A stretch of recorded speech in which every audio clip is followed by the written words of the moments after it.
Class 7 exercise 11.3 का fourth question है ये भाई।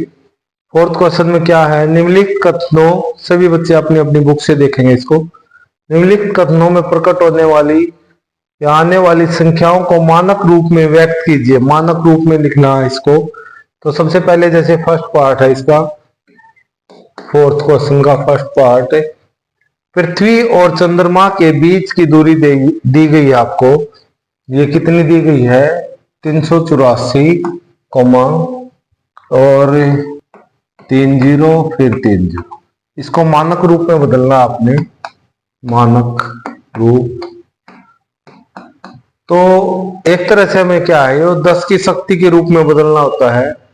तो दशमलव यहाँ है लास्ट में, अब फिलहाल जहां कहीं भी दिखाई देता हो लास्ट में होता है। इसको और आगे लेके आना है, जितनी संख्या, जितने पॉइंट इसको लेके आएंगे उतनी ये 10 की शक्ति बन जाएगी।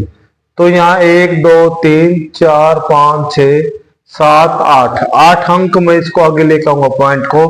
तो 3 पॉइंट ये बन गया आपके पास 4 8 4 गुणा में 10 की शक्ति 8। और ये क्या दे रखी थी, दूरी मीटर में दे रखी थी, इतने मीटर। तो ये मानक रूप कहलाता है।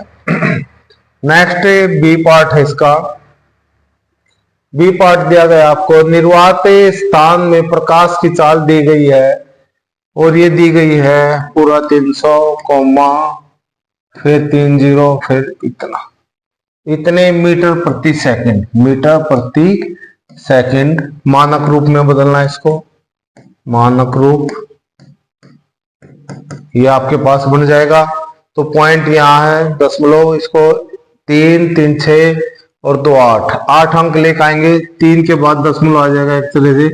3 गुणा में 10 की शक्ति 8 मीटर प्रति सेकंड, ये इसका मानक रूप बन गया। इसी प्रकार सी पार्ट है। सी पार्ट हमको दिया, पृथ्वी का व्यास दे दिया, ये दे दिया आपको 127 और पूरा 56,000। तो इसको इतने मीटर। तो पॉइंट यहां से 3 अंक इधर, 3 फिर ये, और देखिए 3 6 1 7 नहीं, एक मानक रूप इसका क्या हो जाएगा, मानक रूप बराबर है 1 दशमलव, पीछे जितने अंक है ऐसे लिख लेंगे, 2 7 5 6 गुणा में 10 की शक्ति 7 इतने मीटर। तो नेक्स्ट डी पार्ट है आपके पास। डी पार्ट दिया गया है, सूर्य का व्यास दिया गया है। सूर्य का व्यास कितना दिया, 1 पूरा 400, और ये दिया गया आपको 60 3 3 6। तो इसका मानक रूप लिखना आपने, मानक रूप ये बन जाएगा। तो दशमलव इधर आएगा, 3 अंक के 6 और 3 अंक के 9। तो 1.4 गुणा में 10 की शक्ति 9 इतने मीटर। तो ये 4 क्वेश्चन हो गए आपके। नेक्स्ट के लिए हम थोड़ा स्पेस लेते हैं। हाँ ठीक है। तो इसका डी के बाद ई पार्ट है। अब एक आकाशगंगा में औसतन इतने तारे हैं, तो इन तारों को लिख लेंगे हम पूरा 100, ये आपके पास 3 3 6 3 9 9 0 3 3 3।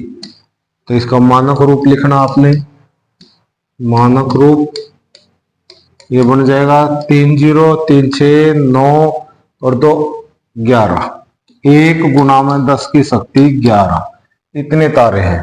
तो ई के बाद आपका पॉइंट आ गया है एफ पॉइंट। देखते हैं, विश्वमंडल इतने वर्ष पुराना आकलित किया गया है, यदि इसको टाइम को लिख लेंगे 12, और ये आपके पास 3 6 9 9 0 है, 3 6 9। तो इसका मानक रूप ये आपके पास बन जाएगा 3 6 3 9 और 1 10। यानी 1.2 गुणा 10 की शक्ति 10। इतने वर्ष लिखना आपने, क्या लिखना है, वर्ष। नेक्स्ट पार्ट है आपके लिए एफ के बाद जी। जी पार्ट हमारा, आकाशगंगा के मध्य सूर्य की दूरी दे रखी है पूरा 300, कोमा, फिर है ये 3, 6, 9, 9, 3, 12, 15, 18, 0, 3, 6, 9, 12, 15 और 3, 18, 0।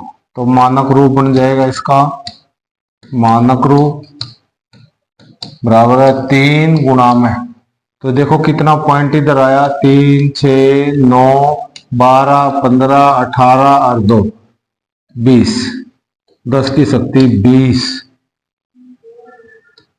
और ये बन गए इतने मीटर।